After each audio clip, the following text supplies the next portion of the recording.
Good afternoon, ladies and gentlemen. Welcome to Channel 23 and the Faces of Carlsbad. And today we're coming to you from the beautiful Blue House Cafe in Carlsbad, New Mexico. And as you know, on this show, we always have a nice person that we introduce to you. You might have seen him or her. You might not, you might even know them. We hope you do, but if you don't, this is a good time to see them. And today I'm very pleased to welcome a very close friend of mine, Mr. Woods Houghton. Woods, welcome to the show. Glad to be here. Well, we're going to start from the beginning because the people of this city want to know exactly who is this guy, Woods Houghton? Well, I was born at a very young age.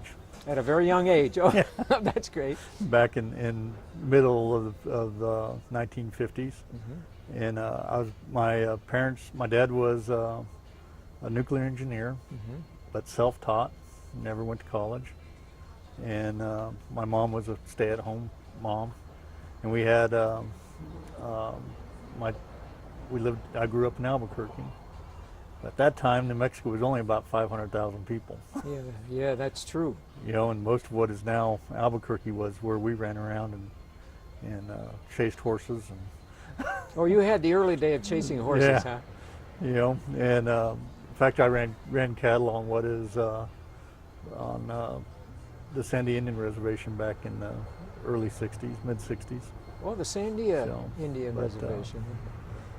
Anyway, that's where I started. And you were born in New Mexico, correct? I was born, I'm third generation New Mexican. My dad was technically born in South Dakota, but was on a trip to go home, and my grandfather went up to my great uncle's farm in the wintertime to help with the wheat harvest. I see. And as on the way back that my father was born. So he's born in a barn in South Dakota instead of being born in New Mexico. Born in a barn. But he was What a essentially on his way back to New Mexico when he was born. So And he was self-educated and got into the nuclear business. yeah, he was he was on B-29s in World War II. He enlisted the day after Pearl Harbor, December 8th, and started off in the Army Air Corps. And he was originally trained as a radioman on B-24s, Liberators, and flew off Boca Raton, Florida, submarine patrol for a short period of time. And then he got he tested high enough on his IQ and electronics, they put him into radar, which was brand new in those days. Yeah, absolutely. And so he ended up being trained for doing onboard aircraft radar on B-29s and shipped to Saipan and flew missions from Saipan to Japan. And after the damage was done to Japan and Tokyo and those cities, that's where I ended up in the Army of Occupation and probably saw some of the buildings that your dad's plane damaged. Probably. Yeah, okay. You know, my dad always, you know, he flew 37 missions, Wow. which was a lot. But he said the last 15 were POW missions, and so they were non-combat. But Non-combat. you know, people don't think about it, but you know, we had no long haul aircraft at that time except for B-29s. And so what they did is they took the Bombays and they set them up so they could put litters in there, and they put the wounded POWs in Japan on those litters in the Bombays, the B-29, Oh, yes. and then flew them to Clark Air Force Base in the Philippines, and then on into Los Angeles. So your dad had a very exciting life. Very exciting life, and he got out, went to work for Sharp's General Depot, taught electronics for the Air Force, went in the Air Force Reserves and became an officer, and continued to work with the Air Force and self-taught. He used to go, when I was a kid, he instilled education to us kids, and when I was a kid, we'd go to bed and he'd get out the card table and start studying.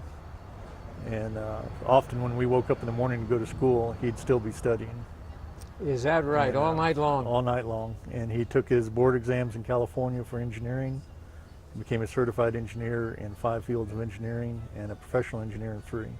Your dad was brilliant. So he was very smart and very self-educated, but he taught us to teach ourselves and whatnot. And so he retired from the Air Force Reserves as a lieutenant colonel, which isn't bad from starting off as a buck private. Oh, no, that's quite You a know, large.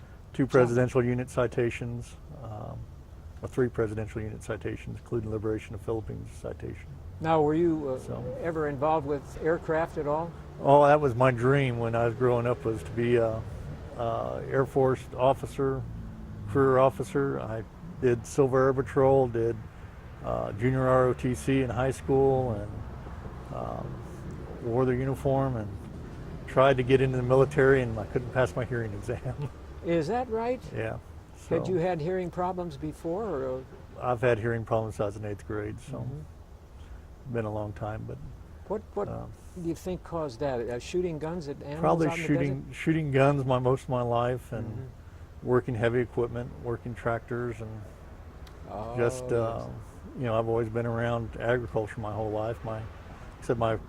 My grandfather was Albert was a rancher, and he lost the ranch during the Depression, moved to Albuquerque.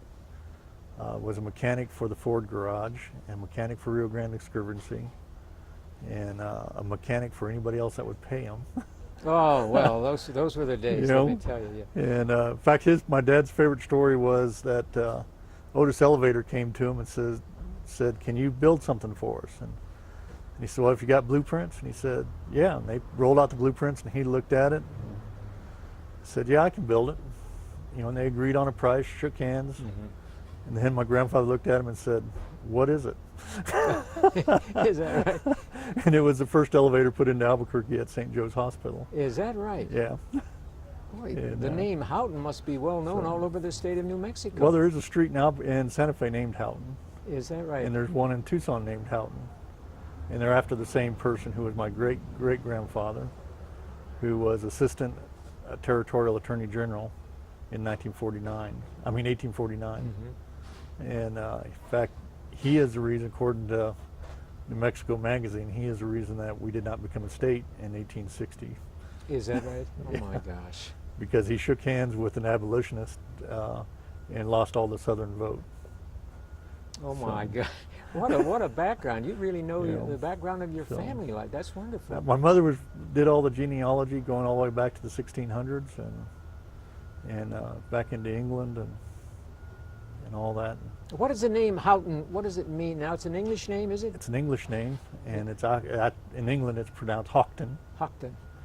and it's actually a piece of a tower that was built in the war between the Scots and the British, and that's all I know. Now, the name means a tower. Yeah. That's just the opposite of my name. It's a German name, and it means a clod of dirt.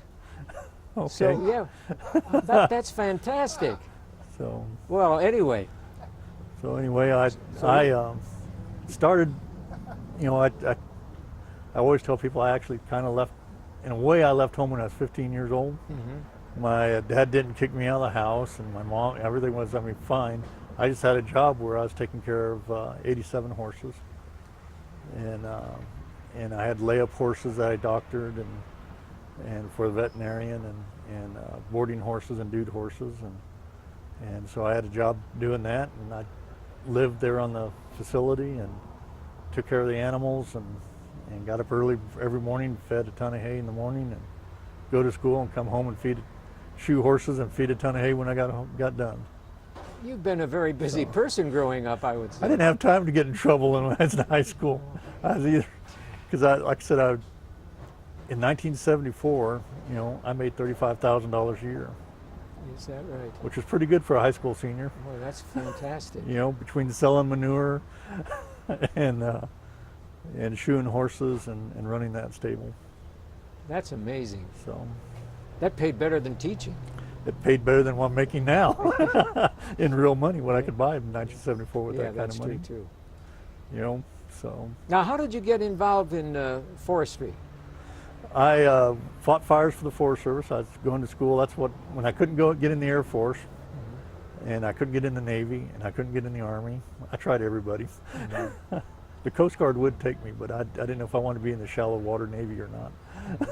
You know, Yeah, well, that's true too. but I wanted to fly helicopters, and they wouldn't let me do that, so because of my hearing. But I was looking for a summer job, so I ended up fighting fires for the Forest Service. In fact, Mike Ramirez, who works here with the BLM, and I fought fires together back in 1976, 75. People don't realize Yeah. what a dangerous job that is, though, do they? No, in those days it was even more dangerous. I hate to say that because we didn't understand a lot of things we do now. We didn't have the communications we have now. Yeah. I remember sitting there, we had an old World War II Motorola radio that weighed 45 pounds, and it didn't work when we got up to the fire. Oh, it didn't because And of the heat. Do you think? No, just because we had to carry it up there. Oh, I see. And I tore it apart and found the wire that was loose and put it back together and shoot some bubble gum and put it around it, and it worked. Bubble gum, huh? Yeah. Oh, that's interesting. You know, and you always hear about that in the military movies. Oh, yeah. And I asked my dad what that was all about because he was doing electronics with radar, Mm-hmm. and he says it works just like electrical tape. I didn't know that. You know, you just put it around the wires to insulate it, and it'll keep it from shorting out on something. Well, So- we're going to delve into a little deeper into your career and an update on your career and exactly what's going to be happening in the future for Woods Houghton. Okay. And we'll be right back, ladies and gentlemen.